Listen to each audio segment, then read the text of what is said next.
In this video, I will talk about the difference between an ideal battery or an ideal power supply and the real battery. Now, what I have here, I'm working with a FET simulation, and what I have here, this is a battery. This is an ideal wire, an ideal wire, ideal wire. This is a resistor. So I used something like this to have here in the circuit ideal wire, ideal wire, ideal wire. So I'm connecting the positive side of the battery with the negative side of the battery. Okay, this is a loop. Now at the same time, I got a voltmeter. I placed the red probe here, the black one here, and I'm also measuring the current at the same time. Now, what I want to show you is, okay, I have one circuit and I have the potential difference across the battery with one resistor. Now, what I want to see, I want to check the following. What happens when I change the circuit that my battery is attached to? I want to see how a change in my circuit affects the battery. Does it affect the potential difference, or does it affect the current that goes through the battery? Let's see. So that's my second resistor.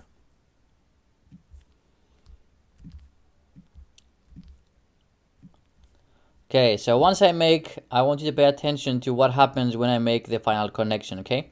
Right now I have not changed anything. I need to make the final connection to see what happens. I want to see whether it's the potential difference across the battery that will change or the current.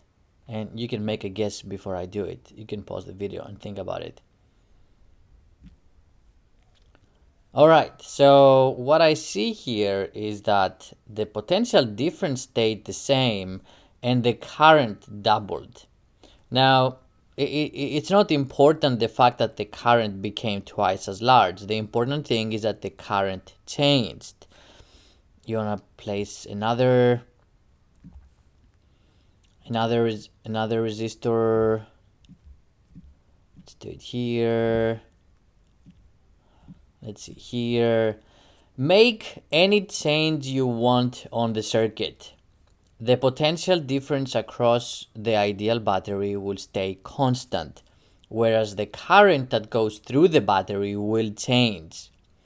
So what I want you to get from this is that the role of a battery in a circuit is to maintain a constant potential difference. And if you have an ideal battery, okay, the ideal case is that this delta V across the battery will stay constant. Ideally, it will stay exactly the same number. But what will change is the current that flows through the battery. Now, okay, that is it with the simulation. I want to show you the symbol that we use for an ideal battery is this. A long line and a short line. The long line represents the positive side of the battery, the short line represents the negative side of the battery. This is an ideal battery. Whenever you see this symbol, what this means is that the delta V, the potential difference, see this delta V from here to here, it's gonna be constant. This is what an ideal battery does. It maintains a constant delta V. Now we do have a name for that constant delta V.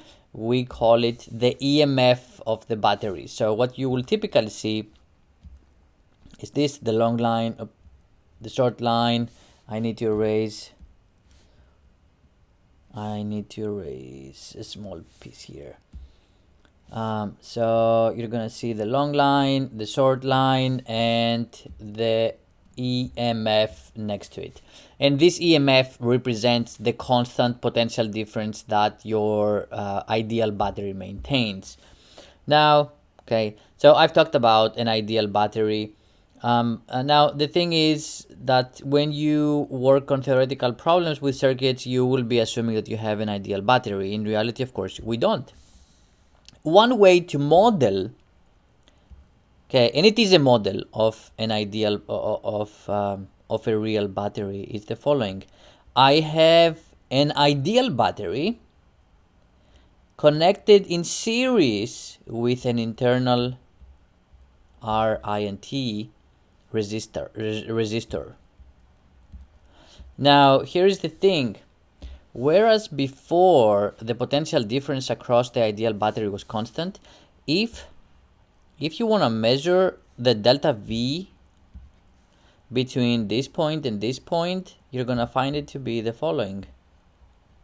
It will be EMF minus I times R internal. So when you have a real battery, okay, this is the potential difference. When you have a real battery, you will see that actually this potential difference across the battery is not a constant. And why is it not a constant? Well, it depends on the current. And so there is a dependence on the current. And this means we saw before with the simulation, if I change the circuit, I change the current. Well, if I change the current, then I'm also changing the potential difference across the real battery. Okay, this is the model for the real battery. This is the model for the real battery. Okay. So this is the difference between an ideal battery and the real battery. As I said, in theoretical problems, you will always assume that you have an ideal battery. When you do experiments, however, it may be better if you use in your analysis the model of the real battery. That depends. It depends on what kind of experiments you're doing.